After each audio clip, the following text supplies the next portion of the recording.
السلام علیکم ورحمۃ اللہ۔ اعوذ باللہ من الشیطان الرجیم، بسم اللہ الرحمن الرحیم، الحمد للہ رب العالمین والعاقبۃ للمتقین، والصلاة والسلام والتحیۃ والاکرام علی سیدنا ونبینا وحبیب قلوبنا وشفیع ذنوبنا وطبیب نفوسنا ونور عیننا ابی القاسم المصطفى محمد، اللہم صل علی محمد وعلى أولاده الطيبين الطاهرين المعصومين وأصحابه المنتجبين۔ معزز علماء کرام، اساتذہ گرامی، عاشقان رسول اکرم، عاشقان اہل بیت اطہار علیہ السلام، جس مناسبت سے ہم سب یہاں پر جمع ہوئے ہیں، اسی مناسبت سے یعنی ولادت باسعادت رسول اکرم، رسول رحمت، پیغمبر رحمت اور آپ کے فرزند ارجمند امام جعفر صادق علیہ السلام کی مناسبت سے آپ سب کے خدمت میں تبریک اور تہنیت عرض کرتا ہوں۔ آپ کا یہ مدرسہ جو آج کے اس مولود سے منسوب ہے، جعفریہ، امام جعفر صادق علیہ السلام سے منسوب ہے، اور جیسا کہ امام علیہ السلام کا جو ہدف، امام کا منشور اور امام کا مقصد جو اتحاد بین المسلمین اور معاشرے میں رہنے سہنے والے تمام مسلمان افراد کا ایک دوسرے کے ساتھ باہمی صلح، آشتی اور بھائی چارے کے ساتھ رہنے کی تلقین فرما رہے تھے،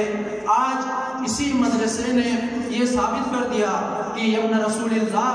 آپ نے جو فرمایا تھا، آپ کے اسی قول اور فرمان کو عملی جامہ پہنانے کے لیے آج یہاں پر ہم سب جمع ہوئے ہیں۔ عزیزان گرامی، اللہ تعالیٰ نے ارشاد فرمایا، اعوذ باللہ من الشیطان الرجیم، بسم اللہ الرحمن الرحیم، یا ایھا الذین آمنوا استجیبوا للہ وللرسول اذا دعاکم لما یحییکم۔ چونکہ دامن وقت میں گنجائش نہیں، بہت مختصر ہی اپنے عرائض اور پیغام کو آپ کی خدمت میں پیش کرنے کی کوشش کروں گا۔ اللہ تعالیٰ نے ارشاد فرمایا، اے ایمان والو،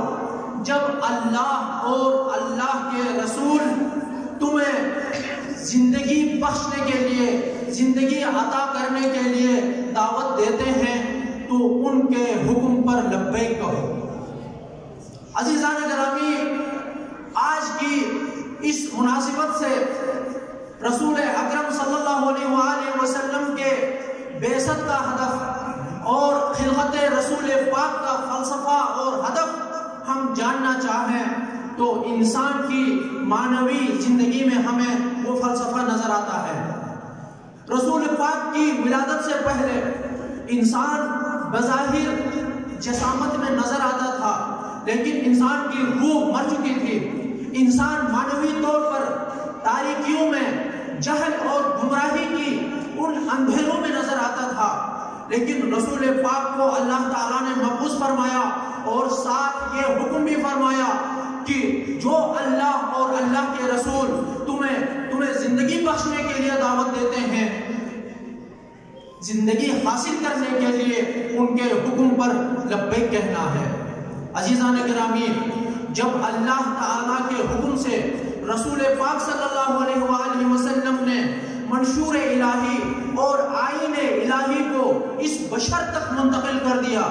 بشر تک منتقل کرنے کے لیے صعوبتیں، مشکلات اور سختیاں برداشت کی، یہاں تک کہ اللہ تعالیٰ نے اپنے رسول کو اس طرح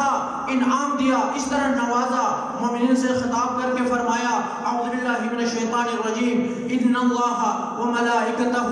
یصلون علی النبی یا ایھا الذین آمنوا صلوا علیہ وسلموا تسلیما۔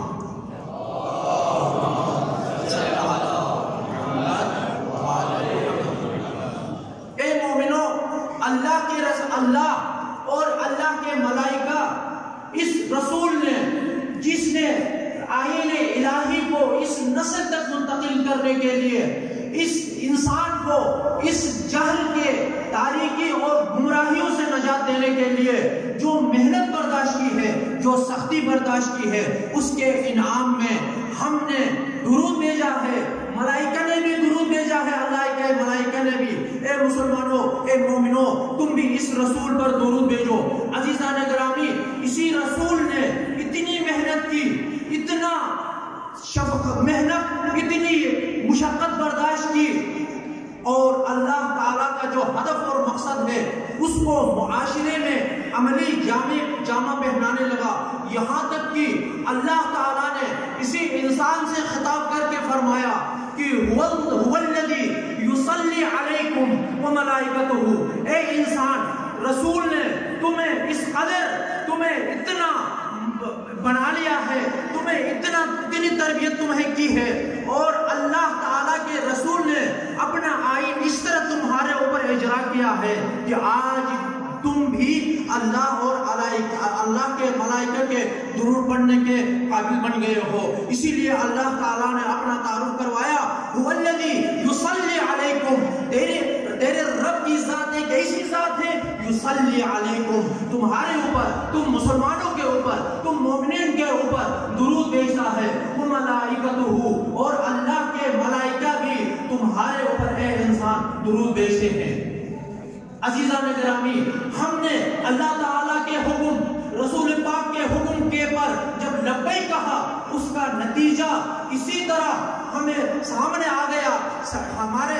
ہمیں یہ نتیجہ مل گیا کہ ہم اس قابل بن گئے کہ اللہ تعالیٰ کی خصوصی عنایت اور فرشتوں کی خصوصی عنایت ہمارے لیے ہو گئی۔ عزیزان گرامی، کیا رسول پاک صلی اللہ علیہ وآلہ وسلم نے کن فیکن کر دیا؟ کیا رسول پاک نے اپنا آئین اس انسان پر منتقل کرنا چاہا تو کیا آئین منتقل ہو گیا؟ نہیں، اس آئین کو اس انسان تک منتقل کرنے کے لیے کبھی بہت سارے بہتان کو برداشت کرنے پڑے۔ دشمنان اسلام اور دشمنان آئین الہی نے کبھی رسول کو کذاب کہا، کبھی رسول کو ساحر کہا، کبھی رسول کو مجنون کہا، کبھی اپنے یہودیوں نے اپنے گھر کے چھتوں سے اپنے گھر کے گوڑا کرکٹ کو جمع کر کے رسول پاک جب گزر رہے تھے ان کے سروں پر گرا دیا، لیکن کبھی بھی رسول نے کوئی شکایت نہیں کی، بلکہ رسول نے دست بلند کر کے اللہ کے حضور یہی درخواست کی، بار پروردگارا، میری امت بے شعور ہے، میری امت نے ابھی تک تیرے آئین کو نہیں سمجھا ہے، ان کی ہدایت فرما۔ کبھی بھی نفرین نہیں کی۔ اتنی سختیاں، اتنی مشکلات برداشت کرنے کے بعد اللہ تعالیٰ کا یہ آئین اس عالم اسلام اور اس کائنات میں نازل ہو گیا ہے۔ عزیزان گرامی، آج معاشرے میں چونکہ دامن وقت میں گنجائش نہیں، بہت ہی مختصر عرض کروں گا کہ جب معاشرے میں ہم دیکھتے ہیں کبھی سنی، کبھی شیعہ، کبھی سنیوں کو شیعوں کے خلاف، کبھی شیعوں کو سنیوں کے خلاف، آج ہم دیکھتے ہیں سیرت رسول اکرم میں کیا رسول اکرم نے ایسا محاذ آرائی کر کے شیعوں کے خلاف، سنی کے خلاف، یا جو رسول کو نہیں مانتے تھے ان کے خلاف کیا ایسا نفرین کیا، ان کو برا بلا کیا، ان کی کیا تکفیر کی ہے؟ وہ یہودی بوڑھی جو روز رسول گرامی اسلام کے سر مبارک پر یہ کچرا گرا دیتی تھی، رسول اکرم کئی دنوں جب وہ خاتون نظر نہیں آنے لگی، وہ جسارت جب کرتے ہوئے نظر نہیں آئی، پوچھنے لگے، ان کے گھر تک چلے گئے، ان کے ہاتھ ان کی احوال پرسی کے لیے چلے گئے۔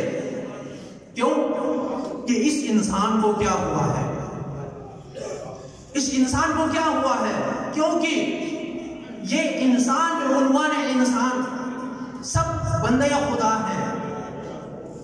جو آئین الہی کے خلاف مزاحمت ایجاد نہیں کرتا، جو آئین الہی کو ابھی نہیں سمجھا ہے، جو آئین الہی کے مقابلے میں کھڑے نہیں ہوئے ہیں، اللہ تعالیٰ ان کے خلاف عذاب کا اعلان نہیں کرتا، جیسا کہ فرمایا وَمَا كُنَّا مُعَذِّبِينَ حَتَّى نَبْعَثَ رَسُولًا، ہم جب تک اپنا رسول، اپنا پیغام اس امت تک نہیں پہنچا دیں گے کسی کو ہم عذاب نہیں کرتے۔ عزیزان گرامی، علماء کرام کی یہاں پر ذمہ داری بڑھتی ہے، دانشور حضرات کی ذمہ داری بڑھتی ہے کہ جو دین، جو آئین یہ لوگ سیکھ چکے ہیں صحیح معنوں میں اپنی نسل تک منتقل کریں۔ اختلافات کے جو عوامل ہیں کبھی وہ اندرونی عوامل ہیں، انسان اپنے قبول کرنے کے لیے تیار نہیں ہوتا ہے۔ بے شک انسان اپنا عقیدہ پر قائم رہے، اپنے اعمال، اپنے عبادات، اپنے احکام، اپنے فرائض پر عمل کرے، لیکن کیا اس کا مطلب یہ ہے کہ وہ دوسرے آپ کے مد مقابل جو خدا کے آئین کو سمجھتے ہیں یا جن مقدسات کو وہ مانتے ہیں، کیا ان کو برا بھلا کہنا ہے؟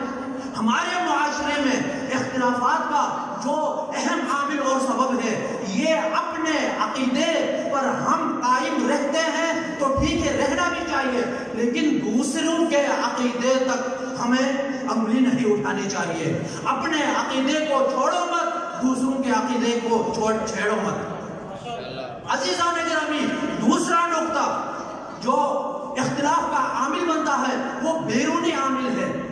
بیرونی عامل سے مراد خود مکتب اسلام اور مسلمانوں سے ہٹ کر جو دشمن اسلام ہے، جو شیاطین عالم ہے، جو امریکہ اور اسرائیل ہے، جو برطانیہ ہے، جو اسلام کے مخالف صدر اسلام سے رہا ہے، جس نظریے کا مخالف، اسلامی نظریے کا مخالف تھا نسل در نسل، وہ مخالفت آج بھی نظر آ رہی ہے۔ کبھی امریکہ اور اسرائیل کی شکل میں وہ بیرونی عوامل ہمیں نظر آ رہے ہیں، تو ہمارے مسلمانوں کے اسی ماحول اور اسی معاشرے میں بھی باہر اور بیرونی طاقت جو اس ملک کے سالمیت کو، جو اسلام کے پیکر کو، جو اسلام کے اس ڈھانچے کو نقصان پہنچانا چاہ رہے ہیں، وہ استعمال ہو رہے ہیں۔ آپ سب عزیزوں سے گزارش ہے، بالخصوص نسل جوان سے، عزیزان، علماء انبیاء کے وارث ہیں، دانشور انبیاء کے وارث ہیں۔ معذرت چاہتا ہوں ڈاکٹر صاحب، یہ آخری میرا پیغام ہے، لیکن دین کو کن سے سیکھنا چاہیے؟ قرآن سے، اہل بیت سے دین کو سمجھنا ہے۔ آج دین کو سمجھنے کے لیے جو برجستہ علماء حق ہیں، انہی کے عقائد، انہی کے افکار، انہی کے فتاوی، انہی کے بیانات سے استفادہ کرنا چاہیے۔ علماء کرام نے اپنے مختلف بیانات میں تذکرہ کیا ہے۔ جب امام خمینی رحمۃ اللہ علیہ سے پوچھا گیا